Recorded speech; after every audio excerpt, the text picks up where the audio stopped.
The moratorium is dead. That was the chilling message from Russian Foreign Minister Sergey Lavrov as he declared Moscow's decision to abandon its self-imposed halt on deploying short and medium-range missiles. Lavrov's announcement came in an interview with RIA Novosti on Sunday, where he accused Washington of recklessly destabilizing the global strategic balance. Lavrov pointed to U.S. deployment of similar missiles as the triggering point for the decision. We are assessing the situation on the basis of an analysis of the destabilizing actions of the United States and NATO in the strategic sphere, and accordingly, the evolution of the threats that arise from them. Today it is clear that, for example, our moratorium on the deployment of short and medium-range missiles is no longer practically viable and will have to be abandoned. The U.S. has arrogantly ignored the warnings of Russia and China, and in practice has moved on to the deployment of weapons of this class in various regions of the world.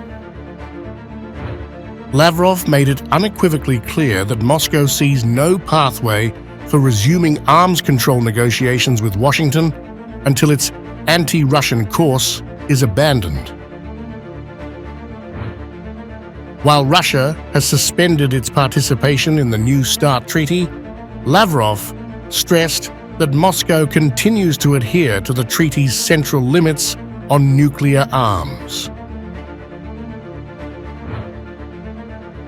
With regard to the New START treaty, I would like to remind you that even during the process of suspending the effect of this agreement, we declared our intention to observe its central ceilings within the life cycle of the treaty and warned the United States against steps that could render these efforts meaningless for us. We consistently adhere to what we have stated, clearly including the process of rearmament of Russian strategic nuclear forces within the limits of the New START treaty. We are most carefully monitoring Washington's actions. Lavrov dismissed speculation about what may happen when New START expires in February 2026. He emphasized that any assumptions about Russia's actions beyond that date are premature. The discussion inevitably turned to Ukraine, where Lavrov painted a grim picture of Western intentions.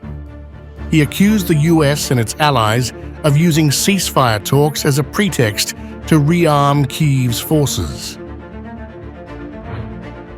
Judging by what we see and read, Kyiv and the West have begun discussing the possibility of some kind of ceasefire and truce in order to gain a respite and during it increase the military potential of the Ukrainian armed forces and then resume efforts to inflict a strategic defeat on Russia. Of course, this is a dead end, a road to nowhere. There can be no doubt about this. Lavrov reiterated that only Russian President Vladimir Putin's proposals could bring lasting peace. These include commitments to protect the rights of Russian-speaking citizens and recognition of territorial realities. He argued that Washington holds all the levers to end the conflict, but refuses to act. Lavrov's remarks underscore a grim reality. The chasm between Moscow and Washington is widening, with no sign of a diplomatic bridge in sight. His warning that the foundations of strategic stability are considerably shaken leaves the world bracing for what comes next in a volatile era of escalating rhetoric and nuclear brinkmanship.